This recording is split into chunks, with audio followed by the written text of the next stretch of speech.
Major funding for KPBS Evening Edition has been made possible in part by Bill Howe Family of Companies, providing San Diego with plumbing, heating, air, restoration, and flood services for over 45 years. Call 1-800-BILL-HOWE or visit billhowe.com.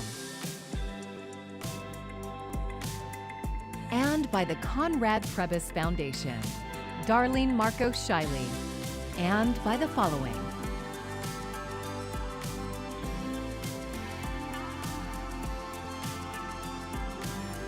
And by viewers like you. Thank you.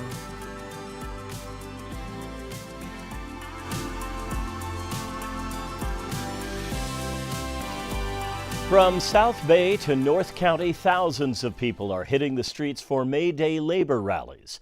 Thanks for joining us. I'm John Carroll in for Maya Trabulsi. Right now, organizers are marching from Waterfront Park to the federal courthouse. Earlier today, KPBS reporter Alexander Nguyen caught up with labor leaders, community members, and students about what May Day means for them. Dozens of people were out in front of the Chula Vista Mall this morning, holding signs in support of workers over billionaires. San Diego and Imperial County's Labor Council is hosting the rally at Waterfront Park. Its president, Bridget Browning, says people are fed up. Capitalism is working for the very wealthy and the oligarchs, but regular people are barely able to make ends meet.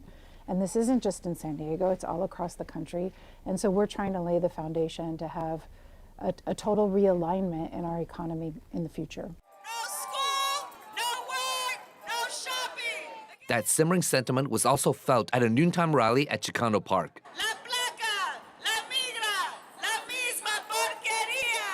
Hundreds of people rallied against what they say is a broken system of greed and exploitations of workers. The workers make up this county. The workers make up San Diego. The workers built San Diego, not billionaires. Billionaires take advantage of workers' labors. Others, like Jesus Gallegos Munoz, says these rallies are not only about workers' rights, but also about fighting for the future. Because as the youth of San Diego, we're not only the future, but we're the present. We need to start building the communities and the future that we want for ourselves today. That was why Mayra Alvarez brought her daughter to the rally at Chicano Park. She wanted her to see the power of community and the importance of showing up and being a part of a movement. This little girl is our future. So for her to see the power of our diversity, the strength of workers, how we are coming together to fight for the country that we believe in, the values that we believe in. These people are marching for the future. They're marching for workers' rights. They say the system isn't working for them anymore. They are working for the oligarchs and the billionaires, and they're over it. I think people are getting angry with everything that's going on. I mean, there's ICE in our communities. AI is taking over everything. We want to return the power back to the working class. Alexander Nguyen, KPBS News. California is launching a year-long effort to explore building a university in Chula Vista. KPBS South Bay reporter Corey Suzuki says a new state task force met for the first time this morning. The atmosphere at Chula Vista City Hall was formal but celebratory as the task force gathered for its inaugural meeting. The intersection of education, workforce, and economic development are more important than ever to bring together as we envision what this university should do and become for our community. Their assignment is to develop plans for a hybrid campus that hosts programs from multiple colleges and universities. It would be the first of its kind in California. Now, we have to acknowledge several are already providing services in South County, UCSD, San Diego State, San Marcos. David Alvarez represents Chula Vista in the state assembly. He wrote the bill that created the task force. Alvarez says their goal is to bring these different university programs together into one place. They already have a presence in some way, shape, or form. We want to have a house for them through a university, an actual building, an actual campus. Alvarez says the task force will look at what it would take to create this campus, how to build it, how to pay for it, and how it could be governed. The task force is set to meet at least 3 more times between now and next year. It's also planning to hold smaller meetings with the public. Their final report is due in June 2027. Corey Suzuki, KPBS News. We have a warm start to the weekend, then a bit of a cool down with a gradual return of Pacific air, a little more cloud cover, and even maybe a sprinkle or two Monday night into early Tuesday. You can see that we're going to be dealing with lows tonight into early Saturday, around 60 in San Diego, 50 in Ramona, 62 degree low into Borrego Springs. But we'll be watching as a gradual return of moisture will come into the region, especially Monday night into Tuesday morning. Not much, but maybe a sprinkle or two. We'll take you there in a little bit. The nationwide average for a gallon of gas has surged again. AAA says prices at the pump are now up more than 30 cents in just the last week. Meanwhile, Iran submitted a fresh peace proposal to Pakistani mediators, and President Trump argued to Congress that hostilities with Iran terminated with a ceasefire on April 7th. Karen Kaifa has the latest on the conflict's pressures abroad and at home. U.S. gas prices making another overnight surge. I cried when I saw $4.22 last night, but I passed it straight. Now I'm going to pay $4.69. The nationwide average for a gallon of gas spiked 9 cents to $4.39 Friday, according to AAA. In some parts of the country, prices are even higher. This gas station in the California Bay Area topping $7 a gallon Thursday. I used to fill it up at 60, 80 bucks. Now I'm looking at between 130, 150. The ongoing U.S.-Iran ceasefire hung in the balance on Friday after sources said Iran submitted a fresh peace proposal to Pakistani mediators, sparking hope the two countries could come back to the negotiating table. They want to make it deal so badly, but they're not there yet. The Trump administration facing pressure on multiple fronts abroad and at home. President Trump is constrained by the midterms. He's constrained by the War Powers Act. He's constrained by the public at home. Whereas you're right, the Iranian regime is only constrained by how much they can essentially get away with. Experts say even when the conflict ends, if the Strait of Hormuz reopens for normal business, it will take months for U.S. gas prices to recover. We've already lost 1 billion barrels of oil due to the shutdown, and now U.S. exports of oil and products are also hitting new records as countries start buying our oil, gasoline, diesel, and jet fuel. AAA's nationwide average for a gallon of regular gas on February 26th, before the U.S. and Israel launched strikes on Iran, was $2.98. In Washington, Karen Kaifa, KPBS News. Here in San Diego County, the average price of regular gasoline jumped by nearly 4 cents today to $6.10 per gallon. That's $1.34 more than drivers were paying at this time last year. Those record prices have some San Diegans making changes to save money. The Metropolitan Transit System says higher fuel costs often lead to more riders on buses and trolleys. MTS even released online tools to help residents calculate how much they can save in gas by switching from driving to public transit. How far you're traveling, what the miles per gallon are in your car, if you have to pay for parking, and of course the current gas prices. You can punch it all in and it gives you, an estimate of how much you could be saving. MTS says when gas prices first started to skyrocket in March, ridership went up. Buses saw a 9% increase and the trolley increased by 5%. Today, we have a better picture of the number of people living on San Diego County streets and in shelters. The annual census of people experiencing homelessness is out. KPBS reporter Katie Anastas says older adults are making up a larger part of the homeless population. The point in time count is an annual one-night census of people experiencing homelessness. It tracks whether people are unsheltered, meaning they're sleeping outside in tents or in cars, or sheltered. The Regional Task Force on Homelessness shared results of this year's count on Friday. The number of people experiencing homelessness in San Diego County on January 29th was 9,803. That's down by 102 people compared to last year. Tamara Kohler leads the Regional Task Force on Homelessness. Although we have a modest 1% reduction, it is really important that we're reducing the number of folks that are in unsafe, unhealthy, unwell positions. The data reflect that. Unsheltered homelessness dropped by more than 10%. Sheltered homelessness grew by 12%. One success story from the last year is Lemon Grove. The city, the task force, and homeless service providers connected more than 30 people camping outside directly to housing. This year's count found half the number of people living unsheltered in Lemon Grove compared to last year. But where we've got targeted investments, we've been able to make some really measurable, visible reductions. This year's count found that 1 in 3 unsheltered people were 55 or older. More than half were experiencing homelessness for the first time. Melinda Forsty is the president and CEO of Serving Seniors. And what we're seeing more and more every day is often it's just increased rents on a fixed income. So many of the seniors we're serving, they've been in their homes for years. And unfortunately, their $1,200 a month of income that they have is not keeping pace. She says rental assistance and one-time funds can help keep older adults out of homelessness. Ultimately, she says the region needs to build more affordable housing, and quickly. Katie Anastas, KPBS News. A mass rescue operation is underway at an animal sanctuary in Julian. The San Diego Humane Society accompanied the San Diego County Sheriff's Department as they served a search warrant this morning. There's no official count yet, but the Humane Society expects there to be at least 150 horses, more than 100 cats, and 30 dogs in need of help. There are also donkeys, alpacas, geese, chickens, and goats. The Humane Society says it's working with county animal services and several animal welfare partners to care for the animals. At USD School of Law, professors train the next generation of immigration lawyers. KPBS reporter Gustavo Solis shows us how the Trump administration's mass deportation campaign is fueling more interest than ever. We submitted that to the court, I think, last week or the week before. And it was successful. Oh, yay. Yeah, she did a great I job. did not know that, so that's exciting. That is USD law student Amber Rahim talking about a real-life case that she and her classmates have been working on.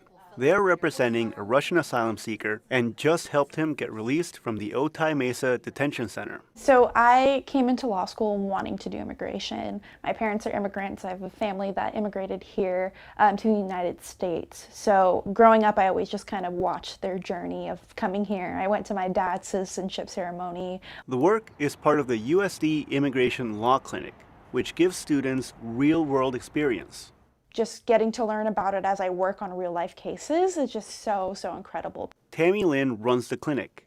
She has decades of experience as an immigration lawyer. Students wanted to do asylum cases. They wanted to be in court. They wanted to go to detention. Students at the clinic help people become naturalized citizens, get green cards, apply for humanitarian visa programs, and fight deportation cases.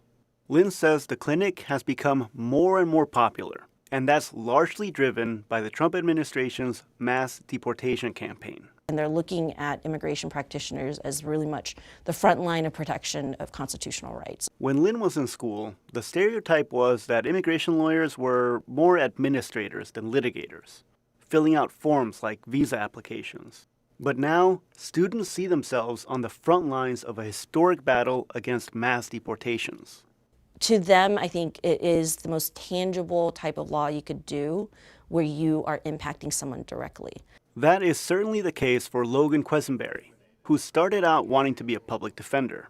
I felt this semester more so than ever the resolve to continue helping people in our community. That's what we're here to do. That's what the clinics are here for. We help people. Quesenberry grew up in San Diego, and he sees the local impact of immigration enforcement every time he visits the Otay Mesa Detention Center. So many of these people who are in detention are people who, if you walk down the street, you're like, oh yeah, that's just another San Diegan. And we have such a vibrant community, not just from Latin America, but from all over the world, that I just had no clue about until I came and worked in the clinic. Data shows more than 70% of people detained at Otay Mesa do not have a criminal record. And the number of people in immigration detention across the country has nearly doubled since Trump took office. Lynn says all this means that there just aren't enough immigration lawyers to meet the demand. Federal data show that more than half of the people with pending cases in immigration court do not have legal representation. I think that the market for them right now is very bright and that there's just so much need and there is just not enough attorneys. And so there'll be funding for some of the nonprofits to hire attorneys, but those job listings have been up there for quite a while. By training the next generation, Lynn hopes those jobs get filled. Gustavo Solis, KPBS News. Ballots are on their way to registered voters for the June 2nd gubernatorial primary election. Voters can return ballots at an official ballot drop box beginning May 5th through June 2nd, or at any vote center starting May 23rd. In-person early voting starts Monday, May 4th at the Registrar of Voters office in Kearney Mesa. Visit sdvote.com for a list of drop box and vote center locations and hours of operation. A new map shows the route of a controversial high-voltage transmission line. San Diego Gas and Electric wants to build the line from Imperial Valley to the San Diego-Orange County border. KPBS environment reporter Tammy Murga says opposition is already growing. It's called the Golden Pacific Power Link, and it's 145 miles long. It would start at SDG&E's Imperial Valley substation and run through the Anza Borrego State Park to the coast near the San Onofre generating station. The utility says it's building the line because the California Independent System Operator says it's necessary. They identified the need for a new transmission line to help California meet its energy policy goals and facilitate the clean energy transition. SDG&E says ratepayers will be on the hook for 9% of the project costs. Martin says it's too early to say what those costs will be. Sergio Ojeda is an Imperial Valley resident. He's skeptical about projects that can't promise lasting benefits to his community, like permanent jobs. One of the biggest things that ends up happening with these types of projects is that areas like Imperial Valley are being looked at and treated as sacrifice zones for the betterment of the whole state. There are similar concerns for wildlife and tourism in the Anza Borrego State Park. Bree Forum is with the Anza Borrego Foundation. The cumulative impacts of disrupting habitat that the state of California has deemed as needing to be protected should altogether be a very large question in all of our minds is, do we decide that we want to disturb these spaces? SDG&E is holding virtual informational meetings May 12 and 14. Martin with SDG&E says the utility will weigh public concerns around environmental impacts and affordability before submitting the route for state approval later this year. Tammy Murga, KPBS News. For months, Jacamba Hot Springs residents say they've been complaining about construction dust from a nearby solar energy project, but they say little has changed. KPBS reporter Elaine Alfaro says now community leaders want the county to intervene. Thank you for inviting me. No problem. Steph Tonkin moved to Jacamba about 2 years ago and connected to neighbors through the local community center. But now she's inside most days. We're having to keep our doors closed and our windows closed because the construction going on next door in the field is so bad. Dust is coming from grading for a 600-acre solar farm. Tonkin says it's made her chronic obstructive pulmonary disease worse. She's been hospitalized 4 times since January. In March when I went into the hospital, they put me on oxygen because it's so bad and so hard to breathe. That's out of the ordinary from years past. I'd had it down to maybe 1 or 2 times a year. Not very frequent. Since they've started construction, it's constant. I mean, the paramedics here in town know me by name. In recent months, residents say the dust produced by the project has had tangible health impacts. That led the Jacamba Community Sponsor Group to email a formal complaint to the county last week. They're asking for an audit and independent unannounced inspections of the construction site. Tonkin says she's called in the dust issues to the hotline displayed at the project site, but it's just falling on deaf ears. The solar project has been controversial from the start. Residents say it will damage the character of Jacamba. The county requires the developer, Bewa Ari Americas, to take steps to keep the dust at a minimum. A spokesperson for the developer told KPBS in an email, quote, "This is a large project in a dry, exposed location, and dust is a real challenge. We run up to 5 water trucks on site at once, follow an approved dust control plan, and pause grading when wind conditions are too high." End quote. A county spokesperson told KPBS they already conduct unannounced inspections on a regular basis. They declined an interview about the sponsor group's complaint. Elaine Alfaro, KPBS News.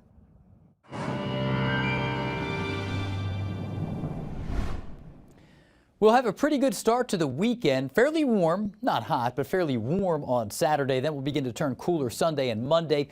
Moisture will increase, clouds will arrive, and there may be even a sprinkle or two Monday night into Tuesday morning with a bit of an increase in that low-level Pacific moisture. Will become cloudy tonight, 60 degrees, and overall a really nice day. Spring warmth, we'll call it, for Saturday. Showers way to the north into the Sierra and way east into parts of Arizona and New Mexico. A little snow in the mountains, but not for us. We're looking good and dry and a pretty nice day. More clouds for the coast, brighter inland. Will be around 77 in Escondido, 70 in San Diego, 70 Chula Vista, El Cajon 79. Borrego Springs, they're pretty warm, 92 degrees. We'll turn a little cooler on Saturday as the wind begins to shift and more of an onshore influence takes over. It will be cooler with more moisture on Monday. During the day, showers up into the northern part of California. But look out on Monday evening or Monday night for perhaps a few sprinkles around. A storm system moves inland on Tuesday, and you can see that we're highlighting especially the mountains there where there could be a few showers around. With this upper-level low-pressure system, it'll be windy into the desert southwest. Isolated thunder, small hail up to the north into parts of the San Joaquin Valley. A little less likely that we see that kind of impact locally. But we will be watching, and you'll see a little bit of fuzzy light green here. There's that hint of moisture on Monday evening into Monday night, and that will linger into Tuesday with that onshore flow into Southern California. And we're going to dry back out then into the second half of the week with another storm system diverting to our north. So for the coast here, you can see a relatively warm Saturday, cooler for Sunday, more cloud cover Monday. Monday night, maybe a sprinkle and a mix of sun and clouds for Tuesday. Inland areas here, you can see a mostly cloudy Monday as we turn cooler. That's what a few of these sprinkles may be around Monday night. 77 down to 67 from Saturday to Tuesday. Certainly a cooling trend after a warm Saturday. In the mountains, we're going to go from the 60s to the upper 30s with more cloud cover Monday and Tuesday. That's a big change before a Wednesday rebound. And in the deserts, here you can see an increase in cloud cover and a big 20-degree drop from a warm Saturday, a hot Saturday, to a much cooler Monday and Tuesday. I'm AccuWeather meteorologist Jeff Cornish for KPBS News. A California nonprofit program that connects landowners with farmers is spreading to San Diego. KPBS North County reporter Alexander Nguyen says the program helps landowners earn extra cash while giving beginning and small-scale farmers a place to grow. So it's kind of a matching service, almost like a dating service.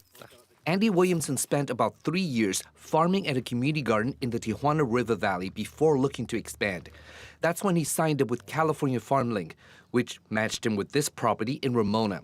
It's owned by Katie Schultz, her husband, and a few friends. We wanted a farmer who did regenerative farming. We had been learning a lot about how great that is for the environment, and so we wanted to find farmers who were knowledgeable in that. The Schultzes are no strangers to having tenant farmers.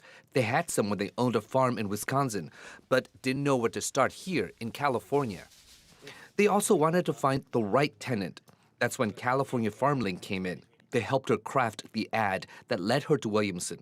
The two matched because Williamson was also concerned about the environmental impact of farming. You know, water pollution, air pollution, that kind of thing. Matching farmers and landowners is just one of the services provided by California FarmLink, a nonprofit founded in 1999. Katia Pilar Carranza is a senior program associate at FarmLink. We help farmers, ranchers, and fishers with getting access to knowledge, capital, as well as land. Knowledge means training. For many landowners and tenant farmers, this might be their first time dealing with land contracts, and FarmLink helps with that. So in this work, we serve as multi-partial advocates representing both parties, and we support with everything from negotiation to finalizing the leases or agreements, and it's all pro bono. That was very helpful as well. You know, that was quite a scary component of the process. I had never signed a contract for land previously, so it was great to have the support of an organization that knew exactly what needed to be in the contract. That was critical to the process. Pilar Carranza says the goal is to create equitable land agreements that support long-term land tenure. Right now, we have some of the highest land prices here and in the country. She says San Diego is losing around 2 farms a week to development and other factors. San Diego County's latest crop report says in 2024, there were just over 207,000 acres of commercial farmland in the region, down nearly 23% in a decade. The land next door came for sale, and they wanted to develop it and build 5 houses right next to us. That's part of the reason why Shandy Miller and her business partner bought this 25-acre property next to her avocado farm in Hidden Valley. So the land kind of goes down over here into a creek. It's dry at the moment. She didn't want Hidden Valley to lose its character. It's a quiet rural community where property lines aren't marked by fences, allowing wildlife to roam freely. It's beneficial. The coyotes take care of the gophers and squirrels that could come after our trees, so it's a win-win. Miller and her business partner didn't really have a concrete plan for the property until she found FarmLink and her first tenant through the program. It's a small family who just didn't have enough space in their yard to grow all the vegetables that they wanted. May eventually expand it, but for now it's a great start. They can start growing all the things that they need. Being new to the program, she says, they are both learning how it works and what the challenges are. But she likes that it gives aspiring farmers access to land and lets them try their hand at growing food. Back in Ramona, after 3 years of farming here. Here we've got a couple of beds of strawberries. We've got radishes, we've got chard, we've got spinach. Williamson has renewed his lease and is thinking of adding an orange orchard. Alexander Nguyen, KPBS News. So many reasons San Diego County is such a beautiful place. You can find tonight's stories on our website, kpbs.org. Thank you so much for joining us, everyone. I'm John Carroll. Have an excellent evening and a wonderful weekend. Major funding for KPBS Evening Edition has been made possible in part by Bill Howe Family of Companies, providing San Diego with plumbing, heating, air, restoration, and flood services for over 45 years. Call 1-800-BILL-HOWE or visit billhowe.com. And by the Conrad Prebys Foundation, Darlene Marcos Shiley, and by the following: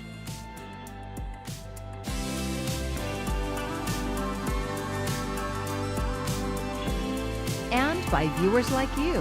Thank you.